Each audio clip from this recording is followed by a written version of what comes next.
हाँ तो रोशनी यहाँ पे साउथ इंडियन बैंक के क्वार्टरली नंबर्स आ चुके हैं, तो उसी के बारे में हम इस वीडियो में बात करेंगे और जानेंगे कि अब आपको साउथ इंडियन बैंक के अंदर इन्वेस्टमेंट करना चाहिए या नहीं। तो चलिए शुरू करते हैं। तो देखिए, सबसे पहले अगर हम यहाँ पे क्वार्टरली बेसिस पे अगर हम कंपनी के रिजल्ट देखें या फिर बैंक के रिजल्ट को देखें तो वो यहाँ पे 51% यहाँ पे बैंक का नेट प्रॉफिट बढ़कर 10.31 करोड़ का यहाँ पे बैंक का टोटल नेट प्रॉफिट निकल कर आया है।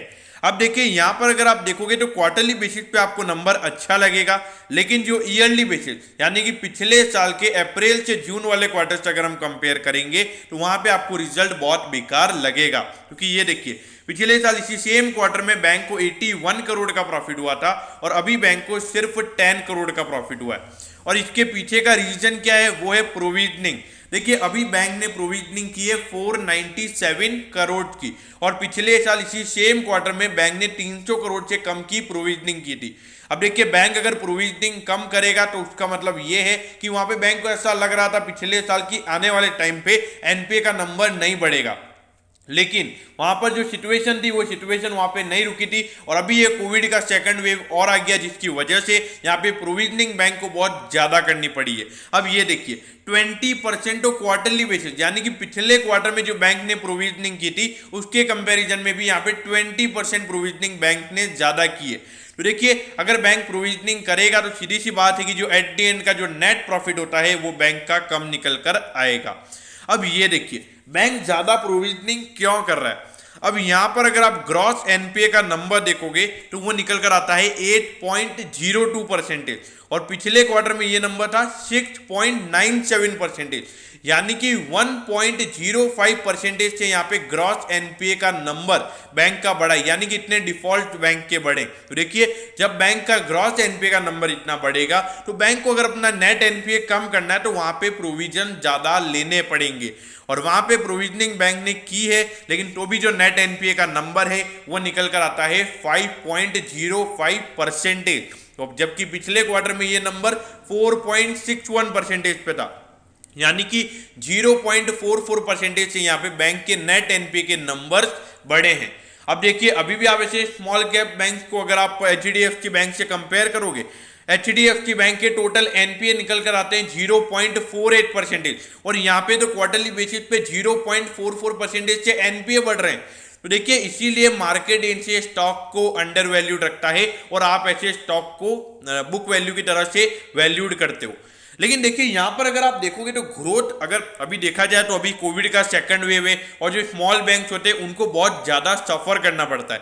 लेकिन अभी बोला जा रहा है कि साउथ इंडियन बैंक अभी फंड रेज करने वाला है, तो अगर कोई भी बैंक अगर फंड रेज करता है, यहाँ तो उसके जो एनपीए की बुक होती है, उसकी जो लोन बुक होती है, उसके जो डिफॉल्ट होते हैं उनको क्लियर ऑफ करने के लिए वो लोन क्या कहते हैं फंड रेज करते हैं या फिर अपने और अच्छे लोन मार्केट में देकर उनके ऊपर जो पैसा बनता है उससे वहां पे अपनी प्रॉफिटेबिलिटी को ग्रो करने की कोशिश करते हैं। अब ये देखिए, 2574 करोड़ का इस कंपनी का मार्केट कैप है। प्राइस टू बुक रेशियो में देखता नहीं हूं, प्राइस टू अर्निंग रेशियो में देखता नहीं हूं।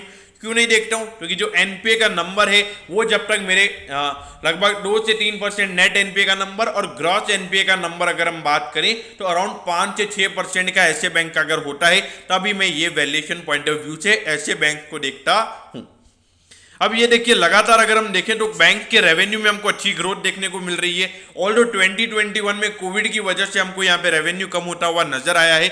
बाकी अगर आप देखोगे तो बैंक की जो अगर हम बात करें 1920 और 2021 दोनों में बैंक का परफॉर्मेंस हमको थोड़ा कम होता हुआ नजर आया है। अब वहां पे मेन रीजन क्या है? वो है डिफॉल्ट रेशियो। वहां पे बैंक की प्रोविजनिंग बहुत ज्यादा हो रही है क्योंकि बैंक में डिफॉल्ट बहुत ज्यादा होते हुए नजर आ रहे हैं। अब ये देखिए, 12.20 पे यहाँ पे साउथ इंडियन बैंक का स्टॉक अभी ट्रेड हो रहा है और 34 का इसका ऑल टाइम हाई है।